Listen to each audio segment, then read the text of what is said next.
challenges that might affect you guys in your life and what you guys go through. And I hope that today, by just listening to what I've got to say, which I don't know nothing about, I just hope God looks and you can apply that to your life, and you can be inspired and help that boost you over that war that you might be facing at the moment. You guys all know me. I ain't nothing special. I'm a cheeky boy, and if you guys were there on the testimony night that I shared my testimony, I was a big wreck. But God did some amazing things through me, and just being able to share. That was my first time actually sharing my testimony like that, and it was a bit of a challenge. It was something new to me, and I'm one of those people that I think everybody here has a testimony that they can share about. And I don't think that my testimony is greater than anyone else's here. And I don't think anyone else is greater than mine. We're all equal in God's eyes. So, I'm straight off the bat, I'm just one of those people that, yeah man, I've been through some things, you've been through some things, let's share that, Like it's just, being free and Yeah. Yes. When you meet God, you first have a miracle, and that miracle is to change your heart, and to open your heart to accepting God into your life, and letting Him take control over your situations, whether it be good or bad. Having them there always to provide for you and your needs is one of the things. And then next is an experience, encounter, the experience that you have with God, whether it be in your lifestyle or what you go through, and just learning what God can do in your life, and just being encouraged by that experience and that encounter, and then see your testimony. Just sharing your testimony and sharing amongst each other. And like I had one friend one time said, man, I said, man, you got an awesome testimony. He's like, man, I ain't done nothing in my life but hurt people, and I just said to him, everybody's got a testimony that can be a testimony to share to someone else, who might be going through something. You never know what people can get out of your testimony, and it can go a very long way. And it's just incredible. Some of the stories that I've heard from people's lives, and I think in my life, and I think, well, man, I had it good compared to some of these other people, But in 2013. My mum was really sick. She was, if that ain't Jesus calling, don't pick it up. But like in 2013, my mum was really sick. She was sick for about a month. And as time went on, day by day, she got sick and even worse. And the condition got really bad. And we had to take her to the hospital. And we took her to the hospital. They did the scans. They did CT scan, they did x-rays and blood tests and all of that stuff. And the doctor came into to the room, and I was sitting in there with my mum. Mum's laying on the bed. She's really, really sick and weak. Feels, just terrible. And I'm sitting there reading my Bible. I'm like, yeah, God's in control. It's all right. I know He's in control of this. Whatever happens is all good. Lady comes in, talks to Mama, and she says, she shows us a picture on the screen of my mum's chest of the X-ray that they did. And inside the chest was all of these white dots, specks, and it was like everywhere in the chest. And she said, we believe these specks here are cancer. They're cancerous. And, I'm still like, nah. God's in control. I know this is Mom starts bawling her eyes. She starts crying. And I kind of did something disrespectful in many ways, but I guess it just showed that I wasn't going to be shaken. And I kind of like kicked my mom's foot, and I was like, hey, snap out of it. It's okay, And once the doctors left the room, I said, hey, don't listen to them and don't listen to what they have to say. Yeah. Just because they say there's something, we have a God that's bigger, and He's in control of this situation. Yeah, man. And as time went on, I got my guitar, and I went to the hospital every single day, and my guitar's at home. And I played music, just worship in my mom's room the whole time. Just kept on worship. Kept in prayer, kept in worship, sent the prayer requests out. Everybody was praying. Pastor Dennis and Stephen that was coming up to the hospital to see my mom and pray with her and just be strong with her. And you know, I just kept on worshiping. And then on Christmas Day, the doctors came to her mum and they said, look, we can't find any cancer in your body. You can go home today. Wow, and we was just like, what? You know, like my mum was in the hospital for weeks. But in that time, like that was a miracle and that was a blessing to us. But to be honest with you, I expected that. I was like, God, you know, this is it. One night I was kicking my mom, you know. That's a pretty disrespectful thing to do to your mom. Especially when she's crying because they told her that she's got cancer. You know, and so that was a really trialing time for us. But at the same time, like, hey, I'm still a human. I still mourn too. And so, you know, I still get sad. And I went outside and I was just like, God, no, not going to accept this. You know, this is not happening. Yeah, I rang my family in Sydney and they were asking what's happening. Yeah, I just kept on believing. And when I was playing guitar, like I felt God's presence and his you know, him coming to the room and Mum was loving it because, you know, I'll be there singing hours and hours and hours and playing guitar and drowning Mum in worship. She'd go to sleep and she'd wake up, I'm still playing guitar. And, you know, like I love my family, I love my mum and I love my, you know, my family's just, you know, next from God, that's my family, you know. And when I was in there, I wrote on Facebook, I said, this was in 2013, I wrote, I'd love to play guitar and sing for sick people and minister to people in hospitals, you know, in dark places. Well, I got what I wanted. 2014, baby. I spent four months in there, 4 months in hospital. All together was 6, or even to today. Like I came out of hospital today. Like, you know, I've been in and out for 6 months. And you know, it's ongoing, and I've still got another operation to go. But it's amazing how God can work in mysterious ways. Because going into these hospitals, you know, I'm learning a lot about a lot of people, and I'm meeting a lot of people who are broken, hurt, and lost, and they don't have. Like when you guys came up and seen me at the hospital, you felt that presence. You knew that, you know, this is a place where the sick. You know, and my pastor came up to me one time and he said, you know, we were just talking and. I think I shared this with you guys, but you know, I said to my pastor, you know, isn't it sad that, you know, the enemy's hurt all these people, and you know, he's just affected them and their families' lives, and you know, and they're all in this place. You know, isn't it sad that he's done that? But for me, you know, I'm thinking like, well, he's actually done me a favor because he's rounded everybody up for us to come in and just go, you know, hey, God's good and he's out there and he's going to take your pain and your hurt away if you let him. And, you know, it's just incredible. I had some experiences in hospital that, you know, I want to go into to share with you guys tonight about. And, you know, that was just about how God was always there by my side and never left me. Amen. You know? Praise God. And I'm not much of a preacher or speaker or anything, like I'm just talking. But yeah, like in the Bible, just in Psalms 23, if you got your Bibles, you can turn there and highlight it because it's actually a pretty good scripture.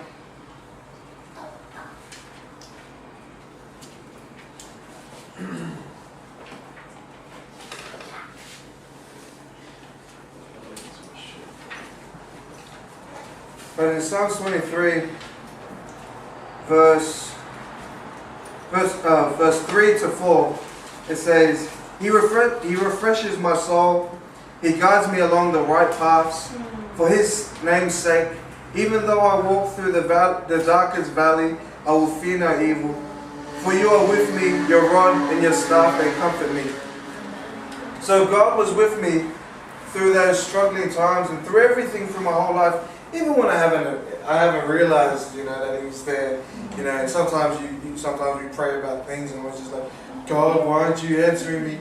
Well, the other night, you know, I went to see was at a Youth Alive concert, and the pastor Tim Ross was just preaching about question and answers, and how usually when you have a question, God's giving you the answer as well. But you still don't know that you've got the answer, and you're still asking the question. So, you know, many times, you know, I've gone like that as well. And even this week I did it again, you know. I'm like, God, should I do it? Should I do it? Should I do it? Should I do it? and I'm waiting for them to say, yes. You know, but I'm not, you know, like I should be looking at my circumstances and seeing around me how he talks to me through many other things, you know. Like for a quick example, my phone's down there. Can I grab my phone? For weeks on end, this is God. He's cheeky too sometimes. Actually, seriously, he's cheeky. He's got a sense of humor. Yes. You know, he likes to enjoy things. He's made this world beautiful for us to enjoy. You know. Yeah. But you know, for weeks on end, I'm like, why does my phone case, like this is my conversations with my dad. Like, why did you put my case like this? Like, you know, I can't put anything there and hold it, and you know, if I open it, everything's gonna fall out. Why would you make, you know, I didn't like it for ages, and for weeks and weeks I was always complaining like this stupid thing. And then one day, God, you know, like God's like I questioned him about it, and I was sitting there, and I was watching a sermon on YouTube on my phone, and it's like, I'll show you why, and it's like, oh, I'm taking my notes and I'm watching the sermon at the same time. So and then I found out what it's really for. It's actually for something like that where you just put it like a stand. But you know, sometimes we don't understand. That's a good one. Actually, God works in mysterious ways. He's showing me many big things on big scales, and how the effect of it is for my good. But he also shows me on the little scales. And even yesterday I was on the toilet, and I know this is out of it, but you know, like I was sitting on the toilet and I'm thinking, okay, you know, we got these toilet papers every single time we get a brand new toilet paper. You know, you have to kind of like rip it open, and all the stuff falls on the floor. You're trying to find that right thing, and then you just waste all this toilet paper. For years, ever since I was little, every single time I had the first toilet paper, I made a mess all over the floor, and I didn't clean it up. But you know, one day then God's just like, you know, I'm just thinking, what is all that stuff like that for? And then I found out you put your one finger in, slide to the left, slide to the right, and it just comes off. And I'm like, okay, God, so when we try to rush things and just get everything we want, we make a mess of things. But when we take our time and then we go slow, it comes out in many ways, God just, like, he reveals things to me, big things on big scales and small things on small scales. So when he talks to me, now I listen with my eyes, and I'm listening with my spirit, and I'm just looking, okay, you're talking to me, how do you want to answer me now? You know, you're cheeky, I know you're cheeky, so come on, show me. God knows my heart, and he knows that I love him so much. But, you know, God's been with me for, you know, through the thick and the thin, and like Psalms 23 said, through the valley of the shadow of death, you know, he will guide me, and he also, you know, cleared my path for me. And, you know, in 2013 I made that post, and by 2014 I was spent 6 months in and out of hospital, and I was, you know, doing God's work. But going back to the actual scene of the accident, you know, I got to witness, now I get to understand, but to put the pieces of the puzzle back together, and to actually see how God was working in everything in my life, and how he was always there. So if for those who don't know me, I had a motorcycle accident in June last year, where I died twice, and I was put in a coma, and but it is the one. Yeah, man. But you know, it was a pretty trying stage for me, and it was really tough. You know, it was just one of those things that it's a learning curve for me, you know, and it was a blessing in disguise. That's what hardships are. And at the night of the accident, was at youth. We finished youth, and was on my way home. And God's the only one that can turn something bad into something good. And you know, coming around the corner, I lost control of my bike. There was washers and stuff on the road, debris on the road that, you know, could have caused the accident. And you know, I came off, and I remember sliding towards the metal guardrail on the highway. And when I hit it, I blacked out, and and after I hit it, I came back to. When I came back to, I knew what happened. Everything was spinning around me. It was really cold, and I remember, you know, for me, the way we were brought up, you know, we didn't live an easy life, so we kind of grew up a bit tough, and you know, the first thing that went through my head was, Joel, it's alright, get up, dust yourself off, you'll be right. If that ain't God calling, then you better shut it up. No, just kidding. It's alright, answer it. We'll talk. Okay. Pray for my cousin, he's gay. Just kidding. Just kidding, actually. You know what I mean? But yeah, so, you know, I said to myself, get up, dust yourself off, you'll be right. I did it, I was laying down, and I did a push-up. When I did a push-up, my hand gave way, my left arm, and when I looked at my left arm, it was like around the wrong way, and I was thinking, ooh, that's not good. And I looked down at my body, and my body's not in a good way too. My legs are mangled, and you know, I was just like, ooh, look like a monkey person. But you know, God was always there from the beginning to the end, because it's no coincidence that Steve, our youth pastor, and one of our other youth leaders was driving in the car behind me. So immediately I had prayer straight away start. You know, Steve was already on the phone to the paramedics.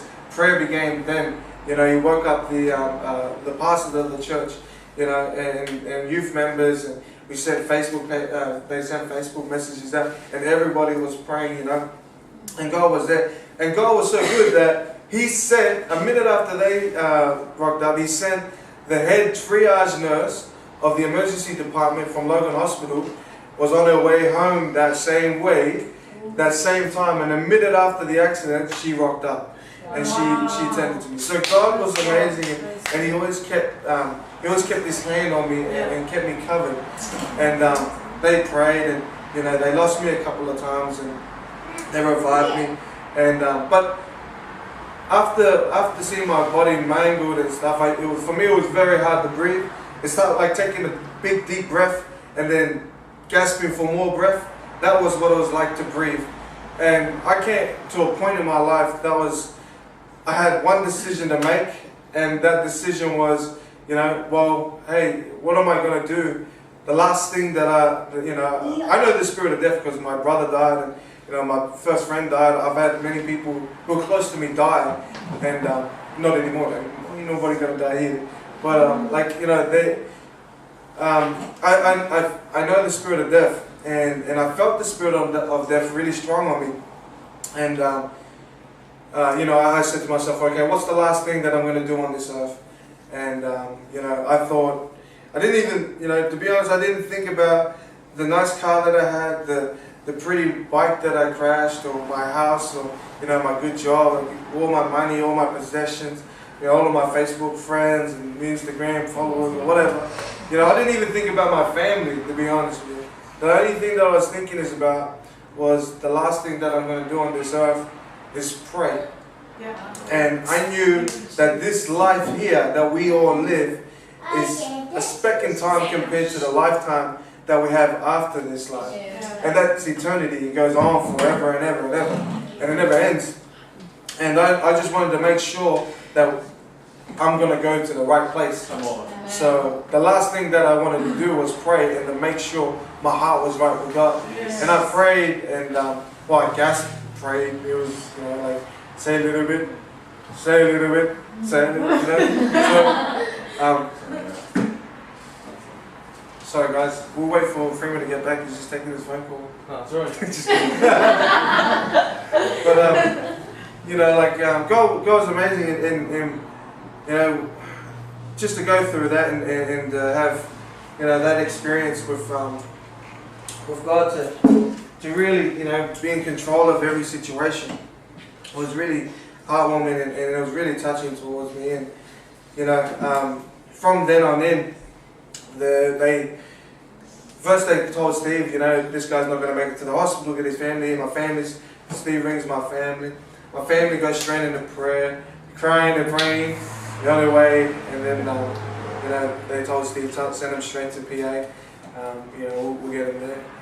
And my family went there, and they were praying, and everyone's praying for me. And you know, it's just incredible. And in the heart, like for now, I feel strong enough to say it. Last time I said it, I just kept on crying. But for your family to go through a state like that is heartbreaking, you know. Like, my mom's already lost my brother, and she couldn't bear to take another son, you know. And it was just really tough for my family, but they just kept on strong, and they kept on believing, and kept on, you know, just praying, and God came through for them and for everyone, and me too. And when my body got to the hospital, the first that we found out a bit more about the injuries, and the main injury out of all of my injuries was my aorta. For those who don't know, an aorta is the main blood vessel that runs to your heart that's in your body. And I tore my aorta above my heart. So basically, when that tears off, or when that tears, the heart, the blood that goes to the heart stops. It stops, and then you're dead. You're pretty much gone. You know, so when even when I was in hospital, to talk to my nurses and to talk to my doctors, they can't believe that I'm still alive. To go through an accident and you know, without looking at all the other injuries, you know, I did a lot more to my internals and stuff, but the aorta, for that to be torn and for me to still be alive, was a miracle in its own. So when I went into hospital, keep in mind for this part, for me, all I know about is I've got longy legs and arm, and it's hard to breathe. That's all I know. And I was like sleeping there, you know, I was out. And I was in it. There was times where I came back, but that's another. We'll share that another time. But when we got to the hospital, the first they called all the specialists in from home to operate on me, and the first operation that we had done to go was the heart operation, because to restore they had to put a stent in my heart. That was the first one. So basically, right now I've got a stent in my heart, and what they had to do is they had to reconnect the vessel to the heart. Yeah. So it was a very trying stage. And the doctor said to my family, "Well, look, he's not expected to live through this. You know, this is it's amazing that he's gotten here so far." And my mum said, "Well, before you go in, let me do one thing. Let me pray for you." And the head doctor said, yes. My mum, she came to my mum prayed over her that, you know, God would just guide her hands and guide her fingers into my heart, and that everything would be working accordingly to God's will. And, you know, they went on undergoing that first operation. I think it was 14 hours, I think. And, you know, everybody was in prayer, but, you know, it was a miracle that I got through that. Yes. And I don't know exactly the full extent of what it was actually like, because, you know, I was sleeping. And for Steve knows, he was there the whole time went in, and, you know, it would have been a pretty dramatic place to be. But, you know, to have the right people around you, to not lose hope, yes, and to be strong and not give in, and to be, you know, give each other a kick. Hey, no, let's not listen to this. Yes. Let's believe. Let's you know, keep our faith in God, that He's in control and that He can pull us through this situation. And He did. And you know, what I wanted to share was some of the things that happened to me in hospital behind the scenes that nobody else got to see. And when I was in ICU, I spent about 2.5 weeks in a coma. And then after the coma, I woke up. And I was still on life support, and I had a breathing machine that went down my throat into my lungs, and it breathed for me because I crushed my diaphragm. And you know, it was a really tough thing for me. And you know, I was drugged up, and you know, they got a lot of drug medication on me, and you know, everybody was still praying for me, and I vaguely remember things, but a few things that I do remember was having the nurses who were looking after me in intensive care read me the Bible and pray for me and give me words of wisdom. Wow. And to just share it and give me that comfort, you know, was amazing. But moving back a little bit, somewhere between, I don't know the exact time, but somewhere between me dying on the side of the road to me going into that coma, I got the experience of meeting God and seeing Him, you know, with my eyes, and basically what happened was I was in my hospital bed, and I was lifted out of my body, and I believe that was in my spirit. And I was put on the side of my bed, and when I was put on the side of my bed, I could see me laying in the bed, and then I could see a godly figure at the side of my bed. And what he was doing, it was like he was installing stuff into my heart. You know, it was putting things into my heart. And praise God, because like, keep in mind at this time, I only knew about my legs, and I only knew about this. I didn't know anything else. So for me to have that experience, that encounter, what he was doing was he was putting a desire, a longing, a passion, for him in my heart. And for me, I didn't know exactly what it was, and I couldn't talk to God, but X-Men. Yes. You know that guy sits in a wheelchair and he talks to people through their mind? It was kind of like that. That's the way I can relate it to. But it was kind of like that. And God just said to me, you know deep down in your heart what I'm doing and where I'm going to take you and what you're here for. Come on. So, I had nothing. And God brought me back and gave me everything. So I'm giving him everything that I have.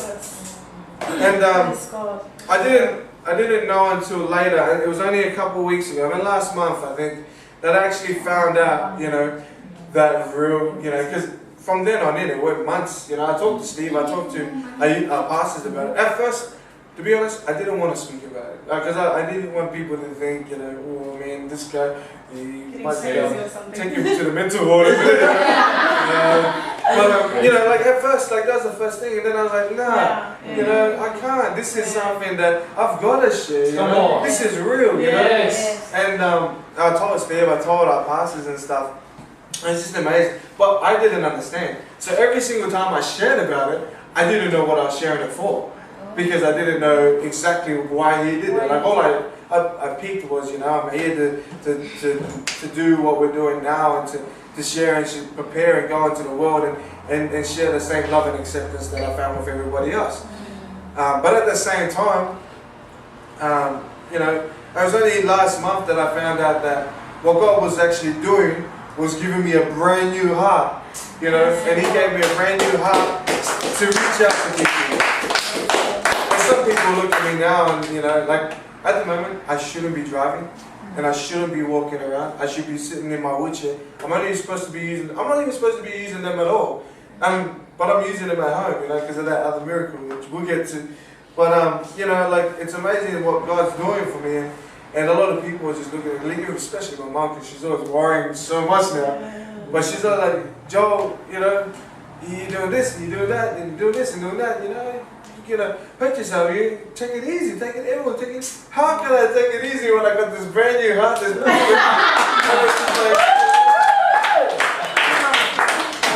So with everything in me, my heart's desire is to follow him, and just share with him, and it's just amazing what he's done for me. And moving from ICU, I also got to experience Jesus. I got to experience Jesus sitting in my bed, at the end of my bed, and basically when I was in hospital, when I looked at him, what he was doing was he was protecting me from evil spirits that was trying to heal me. Weird, but yep, that's what he was doing. He was protecting me from evil spirits that were trying to heal me. Keep in mind, there's witch doctors that heal people with dark forces, which is not of God. And I believe that's what Jesus was there, because I couldn't understand it. Like, okay, these people are they're coming to try to heal me, they're coming to try to comfort me and to make me better, but every time they come near me, you stand up and you flee them away. Like, okay, like so Jesus was just showing his strength, and he never let any evil, and that's where it comes back to Psalms 23. He'll protect me with his rod and his staff. Wow. And God was awesome, and just going through these things, it's just a massive encouragement that I get to share about now. And the heart surgery, I had God encounters, and when I was in the wards, You know, I had so much support. This is one thing that I can't, you know, it's incredible that I had so much support from my pastors. My pastors would come see me every Tuesday, every Thursday. They'd always look after me and, you know, just comfort me and pray for me, and everybody would be praying. And Steve was there nearly every single day, and, you know, just encouraged me, same as me, and praying, everybody, and, you know, it's just incredible. And some of my nurses, you know, like God never forgets about you no matter where you go. And when I was in my wards, my nurses would, you know, sing songs to me, you know, like, bless the Lord, oh my soul, oh my soul. You know, it was amazing. But when I got better, I got my guitar, and that's when it started opening up the doors. And I got my guitar, and I started playing guitar. All the nurses loved it. They moved me closer to their nurse station so they could hear me. And, you know, one time they said, yeah, we got this crazy person that he goes nutso, and when he goes nutso, you have to play music for him to calm down. So they're like, sit him in the Joe's room. But, you know, we had some amazing encounters, and I got to go around, and as soon as I could get in a wheelchair, that was it, you know. Yeah. First thing I did that first night, I got my wheelchair, like I got in the wheelchair in the daytime, but I didn't wait until, I waited until night. When I was in night, got to night time, and I was like, okay, time to, you know, let's put this plan into action. The thing that I said about 2013, I'm going to be in hospital, sharing and playing guitar and encouraging sick people. So what I did is I got my hat, and I filled it with chocolates, put it on my lap, grabbed my guitar, and wheeled all the way up to ICU where the worst patients are, you know. And the patients are okay because they're in a coma, but it's the families that are really, really struggling, you know. And I was reaching out to the family, and I was talking to the families, and, you know, the moment they see you, you know, they just, like, you know, you just smile at them, and they give you that smile, but they're just crying and stuff. And, you know, all I say is, I was in there, you know, a couple of months ago, and I look, what? You were in ICU? Were you? Really? And I'm like, yeah, I was in ICU. And I spent a month in there, but look at me now. And if I can pull through, so can you. Yeah, so can your family. And, you know, it was an incredible experience, but ICU is a place where some family can get in there, but they kick you out anytime. It's very intensive care. So the moment something goes on or something changes with the patient, you have to leave. So you're on edge all the time, you know, waiting to hear news from, you know, the person who you're there for. And, you know, nobody can go into it. It's completely blocked off. The only way in, you have to press the scanner, and they see you with a camera, and they open the doors for you, and it's very strict. My nurses see me and say, what are you doing? Oh, you know, look at you, you know, what are you doing? And I'm like, oh, just, you know, chilling with the families and give them some chocolate and just running the mug and stuff. They said, get in here. So they pulled me into ICU. No lie, I had free roam in all of ICU. I could go to every single bed in ICU, talk to anybody, talk to all the families, talk to the doctors, and there was just complete free roam in the worst place to be in Princess Alexandra. So God was, you know, He was incredible to open that door for me to go in, and, you know, I had my shirt on, I was just like, yeah, represent, man. But, hey, quickly, I seen one of my nurses I didn't really like it. And I seen her there, and she said to me, you won't ever click with me again? And I'm like, because I got in trouble when I was in ICU because I clicked my fingers in it. I couldn't speak. Like, I had that mouth, breathing tube down a bit. My thing that I wrote on was against the wall, and I couldn't speak, and I was suffocating because the saliva in my mouth was too much. They're supposed to suck it out, and I couldn't. And I was like, oh, you know, how do I get this lady's attention? So I'm clicking my right hand, and she turned around and went nuts over me. You're like, don't you dare there. Whatever. But yeah, I got to see you back up on my bench. It's not good, but you know. But you know, I had that amazing encounter with my nurses, and doors opening up. The moment I got released from hospital, I went straight into a TV show. God opened a door for us to spread the message, what happened to me on the TVs, you know, and then on the radio station, 96.5 and 90 and 101 FM, and, you know, twice on 101 FM, and you know, we went to the youth camp and we shared a bit about there, you know, and I was just amazed at the doors that were opening up for us. And even to this day, God's continually, opening doors for us to go in, and doors that men usually, are keeping shut and don't want anything to do with Christians or anything at all. God's just opening for us a free roam. So God's good, and He's always looked after me no matter where I've gone, and He's always put amazing people as neighbours, next to my bed, and I kind of feel sorry for some of my neighbours because I'm one of those men that just don't care about anything, let everything hang out, and I like to be naked when I was in my bed. So I was like, I'm gonna chill out, do my thing. But Steve knows because we used to have this guy that was opposite my bed, and he was a younger fella, and he always complained to everybody, no matter who it was, about me because how open I was, because I couldn't, when I was bedridden, I couldn't get out of my bed, I couldn't use the toilet, I couldn't shower, I had to do everything in the bed, and when you gotta go to the toilet, you gotta go, you can't hold back, so I couldn't get out of bed to close my curtains, so I'm just going to let everybody see. I used to eyeball him every single time I went to the toilet. He hated my guts for it. He said, close your things, man, close them. Whatever, man. But and then, it was amazing. And the people that God put near me and how He kept, He opened many doors, and going back into hospital the second time after my leg got infected and stuff, and my next door neighbour, he's sitting there, and I had my bookmark. I was reading my Bible with or something like that, but my bookmark, they had like scriptures and stuff on the back, and they had a pretty picture on the front, and he one day he just looked at me, Joe, what's that bookmark say over there?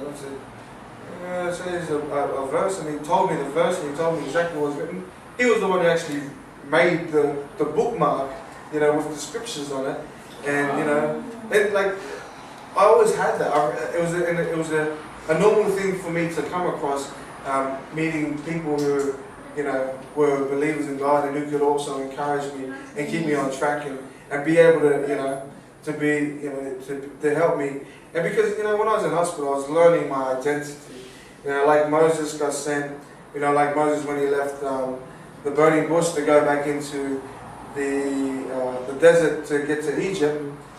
It would have been, for any man, going back to the place where you got kicked out of, chased out of, you thought you was like Egyptian, but you're Hebrew, and you tried to be Hebrew, but you're too Egyptian to be Hebrew because you grew up being an Egyptian. So his identity, he didn't know. Yes. It was very hard and confusing in his mind of who he was and what he was, to do until God gave him the burning bush. But for him in the desert was kind of like me in hospital. I just finished. I had a team of 40 staff members. I was running busy, doing almost 17-hour days, and then spending time with the youth. For that to, from that to nothing was a very difficult thing. And meeting God was my burning bush. Yes. And then to do nothing was very hard for me, and it was a challenge for me because just to sit there was just unnormal. I had to learn my identity and who I was and what I was there for. But knowing God was always there, and then always putting the right people around me and to help me through challenging stages was just incredible.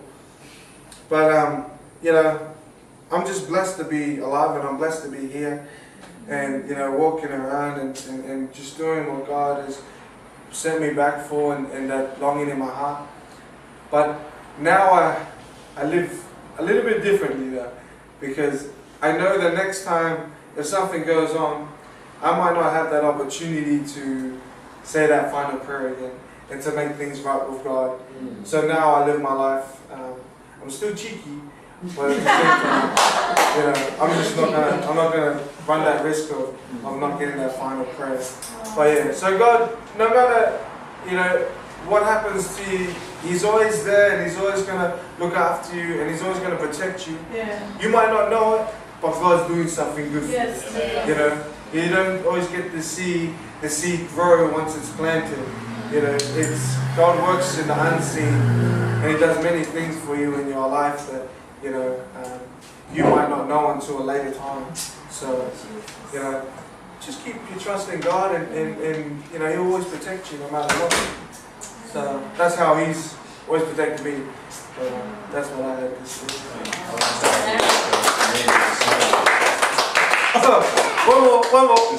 One time I was I was playing the guitars, right? And I goes into this room. Now I went around the hospital. My nurses used to have to call me. Oh, Joe, where are you? It's time to take medicine. And I'm on the other side of the hospital, playing the guitar in someone else's room. But one day I went into this guy's room. First of all, I wheeled into the room. The guy on the right hand side of his curtain completely shut. I seen him and I just The guy on the left hand side, from his mouth back to his face was missing. There was nothing. He had no mouth. Oh, they fed him through a tube. And the guy next to him had from the top of his nose was flat, and then it came out, and he had no mouth as well. And then I was thinking like, wow, man, I've got it really, really good. And I looked at the guy on the right hand side, opposite the father, and he's got his skin is kind of inside out. Like he's got amputations. He's got his ears are cut, and he's got no hair. He just he's really doing it tough, man. And I just felt so sorry, and my heart went out to him, and I'm just like, you know what? I said to the guys, how are you doing and everything, and what's everyone, they nobody could talk, but they could listen and talk. And so I said to the guy on the right, man, look, I want to play you a song, man, and I grabs the guitar and does this on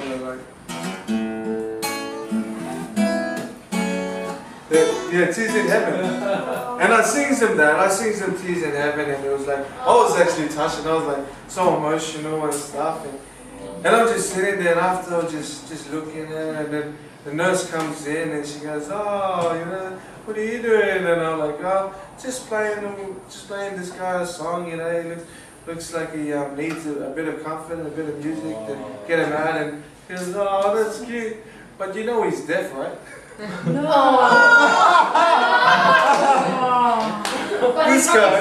This guy, the cheeky boy, he's just sitting there watching me. And he had his hands like this too. And he smiled at me once. So I was thinking oh man, he's liking this. But he did nothing. As long as he can see what you're doing. And he was probably happy. And your face, your happy face. I didn't care what it was. That was one of the awkward moments that I had when I was in there. But God's amazing, and He does some incredible things. But if I can say anything, just be encouraged and know that He's always by you, and He's always doing something for you. And even though we don't see it, you hear it. I think everybody, didn't you like that nice event? What's it called? That cross. Oh yeah. Isn't that beautiful? Seriously, this is not some fun. Well, that's all I had to say, guys. Wow.